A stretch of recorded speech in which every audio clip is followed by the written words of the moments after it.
On va créer une ouverture au niveau de la route. La personne qui va arriver en voiture, la première chose qu'il va voir, c'est cette espèce de longue paroi noire sur laquelle sera juste écrit Dom Pérignon et qui va conduire ici face à un énorme portail ancien avec un cadre en pierre et une vieille grille qui va être placé dans l'axe parfait de l'allée des Peupliers. On pouvait imaginer faire ce chemin en gravier noir.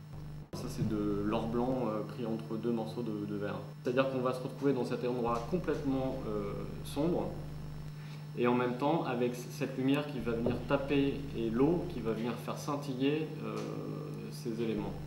Ici on a effectivement quelque chose de beaucoup plus rectiligne et tendu. Et puis on aura ici des carrés en buis taillé avec à l'intérieur de l'herbe. Et puis toutes les circulations à l'intérieur et autour seront en gravillon noir. La cave de Dom Pérignon serait elle toute noire, avec les bouteilles tenues en suspension à l'horizontale par la tête de la bouteille, sur un système de panneautage au mur, et éclairée avec un système de fibre optique qui va révéler la couleur de la bouteille et sa ligne. C'est des bouteilles vides ou pleines de retrievés? Pleine, mais pas forcément de la liqueur sacrée. Ouais, c'est ça. Pourquoi le noir et blanc? C'est parce que ça permet d'accentuer les effets et de créer une architecture par justement cette lecture d'un contraste maximum. Là on se retrouve dans l'espace le plus monumental quelque part de la fondation parce qu'il est très haut de plafond. Voilà par exemple la vitrine que j'imagine au centre. Je trouve C'est ça radical. Hein? C'est radical. C'est radical. Ouais. Dans 1000 ans, il y a un archéologue qui va tomber là-dessus. Mais qu'est-ce qu'ils ont foutu? Ouais, c'est quoi ce truc?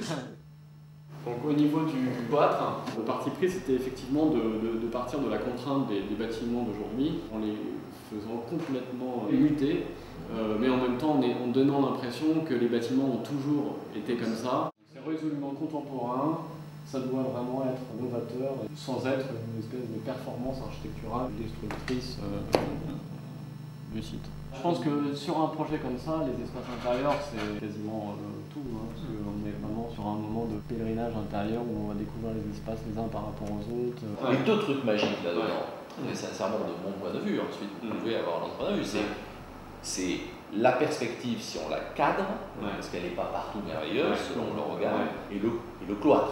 C'est fort, puis ce qui me plaît beaucoup, c'est que ce sont les parties pris. Ces lignes, cette tension, le noir, le blanc, les matières, la lumière. On est au cœur de Dom Pérignon. Ouais.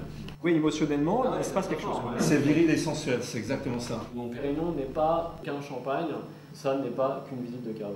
Dom Pérignon n'est pas qu'un vin. Tous les lieux ont une âme, il faut simplement donner du sens.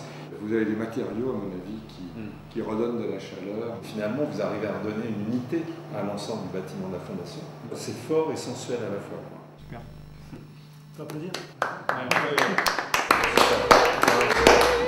Merci.